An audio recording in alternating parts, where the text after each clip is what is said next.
मैं पहले तो ज़बानी और अपने रिसर्च और किताबों के हिसाब से कहता था कि sun is rising from the east. अब मैं ये कह सकता हूँ कि sun is rising from the east. आज मैं खुद अपनी आँखों से सारा कुछ देख के आया हूँ। उसकी वजह क्या होती है? फंडामेंटल रीज़न आपको बताना चाहूँगा आज। उसकी फंडामेंटल रीज़न ये होती है कि कौमों के अंदर एपेटाइट हो, कौमों की ख्वाहिश हो कि हमने तरक्की करनी है। जब नेशनलिज्म उनके अंदर आ जाए तो फिर तरक्की होती है। अब वो मुझे वेस्ट जो है उसमें वो नेशनलिज्म नजर नहीं आता। अब ये कहते हैं हम वर्क फ्रॉम होम। अब यूरोप के अंदर 3 दिन का हफ्ता है, कहते हैं 3 या 4 दिन काम करेंगे, बाकी छुट्टी करेंगे। तो इससे तरक्की तो पॉसिबल ही नहीं है। इलान मस्क परेशान है आज। मैंने दुबई के अंदर, यूएई के अंदर चाइनीज गाड़ियां देखी हैं। इलान मस्क तो है, इसको परेशानी नजर आ रही है इसको, क्योंकि चाइनीज इलेक्ट्रिकल व्हीकल जो है वो मार्केट में आ चुकी हैं और इतनी सस्ती और लग्जरी है कि आप सोच नहीं सकते, क्योंकि उनके प्लाट 24/7 चल रहे हैं। अमेरिकन बच्चे अब कहते हैं मैथ इज रेसिस्ट। मैथ में क्योंकि हमारे काले भाईजान यहाँ फेल हो जाते हैं तो वो कहते हैं मैथ इज रेसिस्ट। मैथ हमने पढ़ना नहीं, तो तरक्की किस तरह करेंगे? इनके अच्छे स्कूलों में जाए, वहां पे सिर्फ चाइनीज और इंडियन बैठे हैं। इनके बच्चे रिव्यू वो इनकार कर चुके हैं पढ़ने से। इस वक्त जिस स्टेट में बैठा हूं मैरीलैंड, वहां पे उन्होंने अपनी सरकारी जॉबों में से बैचलर की डिग्री खत्म कर दी, क्योंकि उन्हें बैचलर मिल ही नहीं रही। कई फेडरल जॉबों के अंदर उन्होंने बैचलर की डिग्री की रिक्वायरमेंट खत्म कर दी। इस वक्त आप प्रैक्टिकली वॉशिंगटन डीसी देखें तो Washington DC is run by Indian technocrats. मैं उनको मैंने डायस्पोरा कहना छोड़ दिया है, वो डायस्पोरा नहीं है, दे आर टेक्नोक्रेट्स। और दूसरा, बल्कि मैं उसके साथ आज आपको ये भी बताना चाहूंगा, भारत के जो इस वक्त फॉरेन मिनिस्टर हैं वो 2 कंट्रीज के दौरे पे जा रहे हैं, जनूबी कोरिया, साउथ कोरिया, जापान में। एक तो 1 लाख इंडियन इजराइल काम करने जा रहे हैं, और दूसरा जापान में भी उनको बहुत ज्यादा फॉरेन वर्कर की जरूरत है। वो भी जाहिर है इंडियन जाएंगे वहां पे, और फिर वो वर्कर नहीं जाएंगे, टेक्नोक्रेट बन के जाएंगे, और वो जाके वहां पे अपने भारत को प्रमोट करेंगे। इस तरीके से कौमें तरक्की करती हैं। अब उससे आगे चलते हैं, बल्कि मैं एक और जो आपके साथ शेयर करना चाह रहा था कि आप IMF से कर्जा ले रहे हैं। रशिया और चाइना चांद के ऊपर एटॉमिक रिएक्टर बनाने की आज उनका प्लान है। वो कहते हैं हम एटॉमिक रिएक्टर बनाएंगे क्योंकि वहां पे एनर्जी नहीं है। चांद के ऊपर बताना चाहूंगा कि एक रात 14 दिन की होती है, तो वहां पर रोशनी की जरूरत है, ऑक्सीजन की जरूरत है, पावर की जरूरत है। रशिया और चाइना चांद के ऊपर एटॉमिक रिएक्टर बनाना चाहेंगे। आप IMF से कर्जा लेके लंदन में फ्लैट मकान और टोरंटो में बच्चों की प्रॉपर्टियां बनाना चाहते हैं। देखिए सर, प्राइम मिनिस्टर भी तो आगे हमारे यहाँ नए, और मोदी जी ने मुबारकबाद भी दे दी है। मुबारकबाद ये नहीं, क्या करना, क्या जरूरत अभी? मुबारकबाद भी दी है, लेकिन शिप भी पकड़ लिया उन्होंने। चाइना से जो शिप आ रहा था मुंबई में पकड़ लिया उन्होंने कि भाईजान ये क्या इसमें लेके जा रहे हैं, आप दिखा जाए। लेकिन ये देखें ना, आप IMF से लेके फ्लैट लेना चाहते हैं लंदन में और टोरंटो में, और उन्होंने क्या बनाया ये भी बताना चाहता हूँ। आज कलकत्ता में मोदी जी ने इफ्तिताह किया है अंडरग्राउंड मेट्रो का, कलकत्ता के अंदर। बिल्कुल। उसकी खास चीजें कुछ आपके कौम को बताना चाहूंगा, जो कि मुझे गालियां सारा सुबह शाम देते हैं। कभी कहते हैं राह का एजेंट है, कभी कुछ कहते हैं, लेकिन ये खबरें हैं, ये खबरें गूगल करके देख लो, मैं खुद नहीं बना रहा हूं भाई। आप IMF से कर्जा लेना चाह रहे हैं, आप जिहाद करना चाह रहे हैं जाके गाजा के अंदर, TTP को गले नहीं पड़ेंगे आप, वो अंदर घुस के मार रहे हैं, उसके पीछे नहीं जाएंगे आप। गाजा में जाके जिहाद करना चाहते हैं। जरा इस खबर को जरा आप देख लें। 4.8 किलोमीटर दरिया के नीचे से उन्होंने कलकत्ता और हावड़ा, एक जगह है जो कलकत्ता के साथ इंडस्ट्रियल जगह है, उन्होंने उसको जोड़ा है दरिया के नीचे से, क्योंकि ट्रैफिक बहुत ज्यादा थी। 4.8 किलोमीटर की टनल 9 किलोमीटर दरिया के नीचे से जाके बनाई है, और बनाई सिर्फ 66 दिनों में। कमाल ये 66 दिनों में बनाई। अब दूसरी सुन ले बात, मैं इंडिया के अंदर मौजूद था तो गुजरात के अंदर उन्होंने सेमी कंडक्टर ताइवान की मदद से $10 बिलियन का प्रोजेक्ट वहां पे लगाया है। खूबसूरती उसकी ये होगी कि 100 डे के अंदर वो ऑपरेशनल हो जाएगा, एक 100 डे के अंदर। तो आरजू, मैं ये ऐसे नहीं कह रहा, ये मैं हवा में नहीं छोड़ रहा हूं। Sun will be rising from Bharat. मैं ईस्ट का भी कह रहा हूं। ईस्ट का पहले मैं चाइना का भी कई दफा साथ शामिल करता था, लेकिन इस वक्त उनकी इकॉनमी बहुत स्लगिश है, हालात उनके खराब है। कोविड के बाद उनके हालात ठीक नहीं है। लेकिन आपको मैंने जिस तरह पहले बताया था कि ये मेरी इंफॉर्मेशन नहीं है। IMF ने कहा है कि तीसरे क्वार्टर में भारत की जो इकॉनमी है उसने 8.4% ग्रोथ की है, और उसके बाद जापान की 0.9% पे है, अमेरिका की 2.1% पे है, फ्रांस की 1% पे है, यूके की 0.06% पे, और जर्मनी नेगेटिव है, नेगेटिव 0.05% पे है। तो आप खुद आज अंदाजा लगाएं कि सन कहां से राइज कर रहा है, ये खुद सोचना होगा।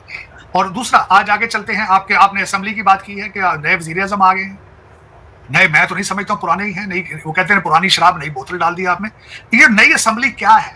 4 साबिक वजीर-ए-आज़म इसमें आज आए हैं, 4 साबिक स्पीकर इसमें आए हैं, 3 साबिक सदर इसमें आए हैं, 1 सदर का दामाद आया है, 3 साबिक सदूर के पोते आए हैं, 1 साबिक सदर का नवासा आया है।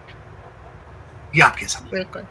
ये इलेक्टेबल्स। लेकिन सर आते के साथ ही जो फर्स्ट स्पीच दी है उन्होंने प्राइम मिनिस्टर ने, शहबाज शरीफ साहब ने, वो भी कुछ अजीब ही थी। वो नहीं, बता रहे थे कि एक सबकी तनख्वाहें कर्जे से दे रहे हैं और साथ ही उन्होंने भारत के ऊपर भी उल्टे सीधे स्टेटमेंट 1 घंटा 20 मिनट की तकरीर को तकरीर तो नहीं इसको कहते हैं, ठीक है? कौन सी तकरीर? कानों में टूटियां लगा के जितना उन्होंने शोर डाला है दूसरी साइड पे, ये कौन इसको तकरीर कहता है? कौन इसको फ्यूचर कहता है? क्या होगा? मुझे मेरा आरजू, मैंने शायद पिछले सेगमेंट में भी आपको बताया था, आपकी स्टेट इतनी कमजोर हो चुकी है कि इस असेंबली के बाहर एक और असेंबली लगा करेगी, पंजाब के अंदर, पंजाब की असेंबली के बाहर एक दूसरी असेंबली लगा करेगी टेंट के नीचे। आपका हर इस वक्त पीटीआई का बच्चा जाके पेशावर हाईकोर्ट से रिलीफ ले रहा है। पहले लाहौर हाईकोर्ट भट्टी साहब वहां से उनको वो रिलीफ देते थे। ये क्या मजाक है, क्या स्टोरी है, मेरी समझ से बाहर। इस तरह कंट्री चलते हैं जिस तरह आप चला रहे हैं। आप खुद कभी, मैं आपके 250 मिलियन पाकिस्तानियों से गुजारिश करना चाहूंगा, आंखें बंद करके 2 मिनट के लिए सोचें, क्या आपने वाकई पाकिस्तान बनाया है? क्या इसी चीज का नाम पाकिस्तान है? जो बार बार आप कहते हैं पाकिस्तान का मतलब क्या, ला इलाहा इल्लल्लाह, इस्लाम का नाम क्यों बदनाम करते हो? करप्ट फ्री कंट्री है आपका, दुनिया में सबसे करप्ट कंट्री पाकिस्तान है, क्यों इस्लाम का नाम बदनाम करते हैं? ये छोड़ दो ये बातें करनी, या करप्शन कर लो या फिर ये लफ्ज इस्तेमाल कर लो, एक साइड पे तो आओ। लेकिन ये कि आप ये नहीं कर रहे हैं बिल्कुल। आप इस वक्त अगर देखा जाए तो दुख ये है, मायूस इसलिए हूं, एक तो अमेरिका को मैं डूबते देख रहा हूं, यहां ये तरक्की करना, इन्होंने कह दिया हमने तरक्की नहीं करनी। और शायद ये अगर देखा जाए आरजू, अगर हिस्टोरिकली आप पढ़ें तो देखें पूरे एक साइकिल इनका पूरा हो चुका है। कभी रोम भी एक सुपर पावर था, आज नहीं है, आज नहीं है। कभी ब्रिटिश बहुत बड़ी एक सल्तनत थी, आज नहीं है। अमेरिका का मेरा ख्याल टाइम पूरा हो चुका है, क्योंकि अब ये खुद चाहते हैं, अब इनको ओबामा ने जो इनको एक डोज दे दी है कि you have been running the world for so long, अब आप बिल्कुल रिलैक्स कर जाओ, आप बिल्कुल मरवाना पियो, चुप करके बैठ जाओ, तो रिलैक्स करो। अब ये रिलैक्स कर रहे हैं, इनके बच्चे पढ़ना छोड़ दिया, कोई गोरा काला यहाँ पे नहीं पढ़ रहा है। जो आखिरी खबर आपको मैं बताना चाहूंगा, मायूस क्यों हुआ था, मैं जहाज के अंदर बैठा न्यूज देख रहा था, पढ़ रहा था, जिस शहर में मैं रहता हूँ, जिस शहर में मैं बैठा हूँ, फॉक्स के ऊपर गूगल करके आप पढ़ सकते हैं, 11 साल का एक बच्चा है, उसने 17 गाड़ियां चोरी की, 17 गाड़ियां, 11 साल के बच्चे, जुवेनाइल, और उसको छोड़ दिया जाता है, और वो गाड़ियां मुसलसल से चोरी कर रहा है, रॉबरीज में इन्वॉल्व है, 11 साल का बच्चा। जिस कौम छोड़ भी दिया 11 साल के बच्चे जिनको गाड़ी चलाना नहीं आती, उसको ये पता है गाड़ी खोल के चोरी किस तरह करनी, और उसको कोई सजा जजा नहीं। 1,57,000 हिस्पैनिक जो है इस वक्त, उन्होंने मैनहट्टन को, टाइम स्क्वायर को यरगमाल बना रखा है। अमेरिका के खिलाफ कई ममालिक इस वक्त ट्रैवल एडवाइजरी दे रहे हैं अपने सिटीजन्स को कि प्लीज न्यूयॉर्क मत जाए, वहां पे वो टूरिस्टों को गोलियां मार रहे हैं। ये हालात है। तो तरक्की किस तरह करेंगे, किस तरह तरक्की करेंगे?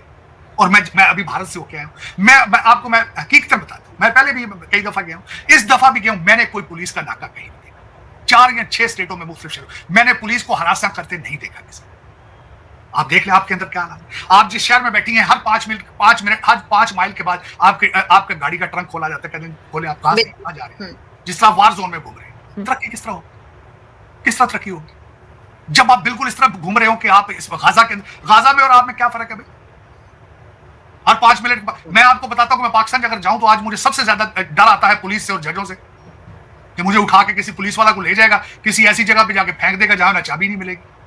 तरक्की किस तरह होगी? कहते हैं बाहर से आके पैसे लगाओ, इन्वेस्टमेंटें करें, जो लोकल इन्वेस्टमेंट है सारे भाग, मलक रियाज कहां बैठा, भाग गया बेचारा जान बचा के। तो आरजू ये देखें, जब तक मैं समझता हूं मोदी साहब ने भारत को सबसे बड़ा जो तोहफा दिया है वो नेशनलिज्म का दिया है, सबसे बड़ा तोहफा। नेशनलिज्म के बगैर Nations can not survive without nationalism. पता नहीं आपको इस बात की समझ नहीं आ रही क्या वजह है, क्यों आपका बच्चा पैदा होता है पहले दिन ही लंदन के ख्वाब देखने शुरू कर देता है। देख लें आज मैं आपसे आज आपके इस प्रोग्राम की वजह से 250 मिलियन लोगों से क्वेश्चन पूछना चाहता हूं। भारत से नफरत करते हो, मान लिया बात नफरत करते हो, मुझे यह बताओ कि कितने भारत के वजीर आजम जो है लंदन में सेटल है? मुझे यह बताओ उनके कितने साबिक जज इस वक्त लंदन में सेटल हैं या कनाडा में बैठे हैं? कितने आर्मी जर्नल उनके बैठे हैं जो इस वक्त लंदन में है, ऑस्ट्रेलिया में है या आपके कनाडा में बैठे हैं? आपके कहां है? ये क्वेश्चन है, पूछे नजर अपने आप से भाई, कहां जा रहे हैं आप? अभी अपनी डायरेक्शन देखो, किस डायरेक्शन में जा रहे हैं? मोदी साहब का कौन जानशीन है भाई आगे, बताओ ना। हसीना वाजिद का आगे जानशीन कौन है? और आप अपने देख लो, आप अपने हालात देखो।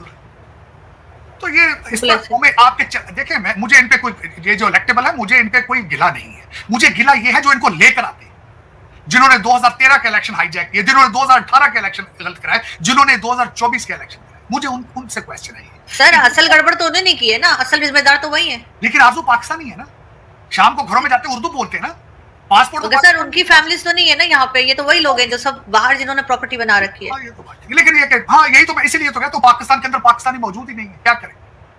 पाकिस्तान के अंदर पाकिस्तानी कोई नहीं है, पाकिस्तान को पाकिस्तानी बचाएगा और कौन बचाएगा? तो पाकिस्तान में पाकिस्तानी कोई नहीं, क्या करे? यही तो पावर नहीं है, पब्लिक के हाथ में तो कोई पावर नहीं है ना, यही लोग हैं बस इस तरह। यहाँ लेबर कैंप है, 250 मिलियन लोगों का लेबर कैंप है। आईएमएफ से कर्जा लेके लंदन, टोरंटो, अमेरिका के खर्चे चलाए जाते हैं बच्चों के, और ये 250 मिलियन लोग हैं, ये उसके बिल देते हैं भाई। अभी देखिएगा, अभी 8 बिलियन जो लिया जा रहा है, उसके बिल जब देने होंगे तो महंगाई का तूफान आएगा, तो आपकी चीखें निकलेंगी, आपकी बिल्कुल ऐसे ही चीखें निकलेंगी, आंसू निकलेंगे आपके। 8 बिलियन डॉलर, 8 बिलियन डॉलर, बिल्कुल। उसमें से पाकिस्तान कुछ भी नहीं आएगा।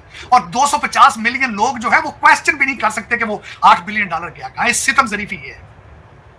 लेकिन सर पब्लिक के हाथ में कुछ नहीं है, यही है कि ये लोगों को शायद कोई शर्म आ जाए, या अगर अमेरिका का इतना बुरा हाल है, इनको पैसा देना बंद करें, फिर शायद ये कुछ काम वाम करें। ऐसे तो कुछ नहीं होने वाला। आपका क्या ख्याल है? अमेरिकन आपके ऊपर, आपके फूफी के बच्चे हैं जो आपको पैसे दे रहे हैं, रिश्तेदार हैं आपके, वो पैसे दे रहे हैं आपके, यूक्रेन को असला लेके आपसे दे रहे हैं। डील तो मैंने आपको बता दिया, तो हो गई जी जी, कि यूक्रेन को सारा असला जो है आपने प्रोवाइड करना है। अमेरिकन तो अपने इंटरेस्ट के बगैर थप्पड़ नहीं मार थूकते नहीं किसी के मुंह के ऊपर। ये तो बहुत सेल्फिश लोग हैं अमेरिकन। आप क्या समझते हैं आपको फ्री में पैसे दे रहे हैं? सवाल ही नहीं पैदा होता। आप गुर्दे लिख के देते हैं 250 मिलियन लोगों के, आईएमएफ वालों को गुर्दे लिख के देते हैं। लेट करके देखें, लिस्ट उनकी लेट करें, देखते हैं वो क्या करते हैं आपके साथ। उनकी इस दफा 26 कंडीशंस थी, 25 आपने उसी वक्त साइन करके दे दिया था। एक कंडीशन इसलिए नहीं पूरी की थी क्योंकि असेंबली नहीं थी। असेंबली आज बन गई, शाम को वो भी साइन कर दी होगी आपने। आपकी मजाल है आईएमएफ का उनके आगे खड़े हो जाए। सवाल, आपके मालिक है वो, बिल्कुल। आप स्लेवरी में हैं, they are your owner, they are your masters. चलिए आरज़ू, लेकिन वो अब आप कहते हैं ना, मेरा ख्याल है इस भयानक ड्रामे की आखिरी किस्त पे चल रहा है इस वक्त। जो हालात चल रहे हैं आपके, मेरा ख्याल है ज्यादा अरसा नहीं चलेंगे। मुर्शद जो है वो अंदर से बैठ के कहते हैं कि आग लगा के भस्म कर दिया जाएगा। देखिए आप कितना अरसा निकालते हैं आप। मेरे ख्याल में this is the last segment of the horror movie मेरे ख्याल। बिल्कुल, लेकिन सर कुछ बेहतर हो जाए, यही हमारी दुआ है कि। तो दोस्तों, जैसे कि आपने क्लिप में देखा कि मोदी से टकराने की ताकत अब वेस्ट में नहीं रही। ये बात काफ़ी हद तक सही है, क्योंकि भाई मतलब कि मोदी ने ऐसा अपनी कूटनीति से, भाई अपनी डिप्लोमेसी से मतलब वेस्ट को इतना किनारे कर दिया ना कि भाई साहब मतलब कि अमेरिका भी मतलब कि सबसे पहले तो अमेरिका को ठिकाने लगाए। ठीक है भाई साहब, अमेरिका जो है ना, अमेरिका जो उछल रहा था कि भाई हम तो भारत पे 500% टैरिफ लगा देंगे, ये लगा देंगे, वो कर देंगे, ये कर देंगे, ये सब ब्लफिंग गेम थी। ब्लफ कर रहा था सिर्फ और सिर्फ अमेरिका भारत को चेक कर रहा था कि भाई ये कैसे रिएक्ट करते हैं, बस रिएक्शन देखना चाह रहा था। और अमेरिका को अब पता चल चुका है कि भाई भारत उनके कैंप में तो नहीं आएगा। भाई साफ बात है, ये सोच रहे थे कि भाई हम भारत के जरिए चाइना पे काउंटर करेंगे और चाइना की इकोनॉमी कोलैप्स करेंगे, लेकिन भाई भारत नहीं करता। भाई भारत किसी की मदद ऐसे नहीं करता, किसी और देश की तबाही के लिए भारत मतलब कि मदद नहीं करेगा। भारत की साफ साफ नीति है कि भाई भारत इस ऐसे चीज़ों में भारत नहीं पड़ेगा और नहीं पड़ सकता है, क्योंकि भाई भारत की जो मतलब कि फॉरेन पॉलिसी चलती आई है वो नॉन अलाइनमेंट की चलती आई है। भारत मतलब कि रशिया के साथ संबंध अच्छे हैं और अमेरिका के साथ भी संबंध अच्छे हैं। ठीक है, भारत किसी भी कैंप में जाके नहीं बैठता है। ठीक है भाई, अब तो भारत के चाइना के साथ भी मतलब कि रिलेशंस बहुत अच्छे हो रहे हैं, लेकिन भाई चाइना के साथ में मतलब कि भाई चाइना की जो विस्तारवादी सोच है ना, मतलब कि भाई ठीक है, तो भाई वो चीज़ है ना, वो चीज़ भारत को एक्सेप्ट नहीं है, क्योंकि भाई चाइना कभी कभी मतलब कि बयान जारी करता है कि अरुणाचल प्रदेश उनका हिस्सा है। मतलब कि भाई ये क्या बात हुई? मतलब कि तुम भाई एक तरफ तो भाई भारत के साथ डील कर रहे हो, भारत के साथ ट्रेड कर रहे हो, ऊपर से तुम भारत की टेरिटरी को तुम अपना हिस्सा बता रहे हो, तो ये बात नहीं चलती। भारत इस मतलब कि खंडन करता है सारी बातों का। ठीक है भाई, और भारत मतलब कि भाई मतलब कि इतना ही वो है ना, तो तुम भाई बयान क्यों जारी करते हो? तुम भाई सीधा क्लेम कर लो ना उसको, सीधा मतलब क्लेम क्यों करते हैं? तो तुम सीधा कब्जा कर लो ना भाई। अगर तुम्हें ताकत है तो इतनी मतलब कि बोल बचन से क्या होता है? ठीक है, ताकत है तो कर लो। ठीक है भाई साहब, बोलने से कुछ नहीं होता बेटा। ठीक है, और क्या बोलते हैं, ठीक है, चाइना को तो पता है हमें, चाइना बस ये ब्लफिंग गेम खेलता है। चाइना भी भाई बहुत ब्लफिंग गेम खेलता है भाई। चाइना भी मतलब पूरी तरीके से भाई मतलब कि भारत का दोस्त नहीं है। साफ बात तो यही है, क्योंकि भाई हमने भी देख लिया था भाई हिंदी चीनी भाई के नारे जो लगे थे ना, उसके बाद ही चीनियों ने भाई हमारी लद्दाख की कितनी ज़मीन हथिया ली थी भाई, ये हमने देखा है। ठीक है भाई, तो भाई मतलब कि ये चीज़ है चाइना पे भी भरोसा नहीं कर सकते। और पाकिस्तान तो बैठा ही पड़ा है भाई साहब चाइना के साथ में मिलकर, ठीक है भाई साहब। मतलब चाइना और पाकिस्तान पे तो बिल्कुल भरोसा करा ही नहीं जा सकता, किसी भी चीज़ पे नहीं करा जा सकता भाई साहब। चाइना की तो मतलब चाइना का तो अमेरिका, चाइना पे तो भरोसा मतलब पाकिस्तान पे तो भरोसा करा ही नहीं जा सकता ना, क्योंकि भाई पाकिस्तान का तो जन्म ही मतलब कि भाई साहब पाकिस्तान तो बनाया इसलिए गया था बाहर से नफरत करने के लिए। जिस मुल्क की भाई बुनियादी नफरत से हुई हो, तो भाई वो कैसे मतलब कि भारत का साथ दे सकता है, भारत के साथ खड़ा हो सकता है? नहीं खड़ा हो सकता ना भाई। भारत के साथ दोस्ती भी नहीं कर सकता वो तो भाई साहब। भारत के साथ ट्रेड भी नहीं करना चाहते। भारत से ट्रेड करने पर इतना चीज़ें सस्ती हो जाएंगी पाकिस्तान में, ठीक है भाई साहब। जो इतनी दूर से इतना गंदम वगैरह, मतलब कि पाकिस्तान मतलब कि एग्रीकल्चर देश है। और ये गंदम होता है, गंदम गंदम का मतलब होता है उर्दू में गंदम कहते हैं और हिंदी में कहते हैं गेहूँ, ठीक है। जो गेहूँ है ना, मतलब कि पाकिस्तान में गेहूँ मतलब कि एग्रीकल्चर कंट्री है पाकिस्तान में, और भाई गेहूँ इंपोर्ट करते हैं ये दूसरे देशों से। बताओ ये बात, ये तो इनके हालात है, ठीक है। मतलब कि भाई साहब इन्हें इंपोर्ट करनी पड़ रही है, ये चीज़ें भी इंपोर्ट करनी पड़ रही है, तो भाई दूसरी जो चीज़ें होंगी हाई फाई एक्सपेंसिव चीज़ें जो होंगी वो कितनी इंपोर्ट करते होंगे भाई साहब। ये मतलब कि जो चॉकलेट्स होती है ना, जो स्विट्ज़रलैंड से चॉकलेट आती हैं, चॉकलेट तक इंपोर्ट करते हैं, महंगी महंगी चॉकलेट्स पाकिस्तानी अपनी इस्टेब्लिशमेंट के जो फैमिलीज़ हैं ना, इनकी महंगी महंगी चॉकलेट, कुत्तों के खाने के जो वो होते हैं ना, पेडिग्री वगैरह बहुत सारी चीज़ें होती हैं, वो सब इंपोर्ट करते हैं इतनी महंगी महंगी। फिर उसके बाद भाई साहब बहुत सारी खपत के लिए बहुत कुछ इंपोर्ट करते हैं। और मतलब कि क्या बोलते हैं, ये समझ लो कि भाई ये इंपोर्ट करते हैं कमरा भर के, ठीक है। ये एक मैं उदाहरण दे रहा हूँ, जैसे पूरा कमरा भर के इंपोर्ट करते हैं और मुट्ठी भर एक्सपोर्ट करते हैं, मुट्ठी भर एक्सपोर्ट। ये इनके हालात है भाई, ठीक है। तो भाई मतलब कि इनको ट्रेड वगैरह करेंगे जब ही मतलब कि आगे बढ़ सकते हैं, क्योंकि ये दौर है तरक्की का। अगर इस दौर में तरक्की नहीं करी तो आगे चल के तो भाई साहब भीख ही मांगनी है। जो पाकिस्तान तो अभी भी भीख ही मांग रहा है भाई। मतलब कि पाकिस्तानी कहते हैं कि भाई वाहिद मतलब कि वाहिद मुल्क है पाकिस्तान जो परमाणु हथियार के साथ साथ भिखारी भी है, ठीक है भाई साहब। मतलब कि भीख मांग मांग के चलाते हैं मतलब कि अपना देश, मतलब कि भाई भीख मांग मांग के चलाते हैं, ठीक है भाई साहब। कभी सऊदी अरेबिया से पकड़ लिया, कभी चाइना से पकड़ लिया, कभी अमेरिका से पकड़ लिया, तो कभी फिर तो भाई IMF तो बैठा ही है यार, ठीक है। वैसे उसे रोल ओवर करवा लेते हैं, नया लोन लिखवा लेते हैं, नया पैकेज करवा लेते हैं भाई। मतलब यही चीज़ चलती रहती है पाकिस्तान के साथ में। तो अब तो ट्रंप को अपना बाप बना रखा है पाकिस्तानियों ने, ठीक है भाई साहब। ट्रंप मतलब कि ये सोच रहे कि भाई ट्रंप ही तो है भाई साहब जो पाकिस्तान की इमेज सेट कर देगा, ठीक है भाई साहब। पाकिस्तान को पीस मीडिएटर के रूप में ट्रंप मतलब कि प्रदर्शित कर देगा पूरी दुनिया के सामने भाई साहब। ऐसा सोचते हैं ये पाकिस्तानी, ठीक है भाई साहब। मतलब कि यार ये ट्रंप अपने बाप का सगा नहीं है यार। तुम मतलब कि तुम सोच रहे हो कि भाई साहब ये तुम्हारा सगा हो जाएगा यार, तुम्हारे ऐसे पिछवाड़े में लात मार के भगाएगा नहीं, ये तुम्हें अकल तभी आएगी भाई साहब। और मतलब कि इनको मतलब ये बात भी है कि भाई साहब इनको अकल ही नहीं आती भाई साहब। मतलब कितने जूते मारे ट्रंप ने। ये वही ट्रंप है जिसने कहा था कि 33 बिलियन खा गया पाकिस्तान हमारा, और हमारा कुछ काम भी नहीं करा पाकिस्तान ने। कंटेनर भर भर के पैसे लिए हैं, वो कंटेनर भर भर के डॉलर आए हैं पाकिस्तान में, ठीक है। सबसे बड़ी बात तो यही है ना, पाकिस्तान को मतलब बैठे बैठाई मतलब कि थाली में परोस कर सब कुछ मिल गया, ठीक है। और ये सब कुछ खा गए, ठीक है भाई। कुछ भी इन्वेस्ट नहीं करा, कुछ भी नहीं करा, कोई ट्रेड नहीं करी, कुछ नहीं करा भाई। तो आज पाकिस्तान की इकनॉमी कम से कम 2 ट्रिलियन की तो कम से कम हो सकती थी अगर ये भाई चाहते तो। 1 ट्रिलियन की भी नहीं है, 1 ट्रिलियन की हो सकती थी। 1 ट्रिलियन की भी इकनॉमी नहीं है इनकी, 1 ट्रिलियन की भी नहीं है। हमारे यहाँ पे जो टाटा कंपनी है भाई साहब, उसकी जो वैल्यूएशन है ना भाई, वो भाई क्या बोलते हैं, वो पूरे पाकिस्तान की GDP से ज़्यादा है, ठीक है भाई साहब। ये सोचने की बात है पाकिस्तान कहाँ रह गया है, ठीक है। भारत CEO तैयार करता है हमें बड़ी बड़ी अमेरिकन कंपनीज़ के लिए, और भाई जो पाकिस्तान है वो मतलब कि आतंकवाद में CEO तैयार करता है भाई साहब, वो भी अपने ही मुल्क में, ठीक है भाई साहब। इतने बड़े बड़े मतलब आतंकी बैठा कर रखे हैं। अगर ये चाहें तो भाई आज अभी के अभी मतलब कि हालात ठीक हो सकते हैं भारत से, अगर ये सारे के सारे आतंकी जो हैं वो भारत को सौंप दे। और उस मतलब कि जो इनके जो मरकज़ वगैरह बना रखे हैं इन्होंने, ठीक है वैसे टेररिस्ट कैंप्स बना रखे हैं, उनको डिस्ट्रॉय करके, ठीक है, भारत को सारी की सारी कोऑर्डिनेट्स भेज दें और उसके बाद बोल दें कि हमने आतंकवाद का सफाया कर दिया है, भारत हमारे साथ रिलेशनशिप ठीक करे, ठीक है भाई साहब। और उसके बाद भाई ये POK साथ साथ POK से क्लेम हटा के, POK से अपनी फौज हटा के भारत को दे, ठीक है भाई साहब।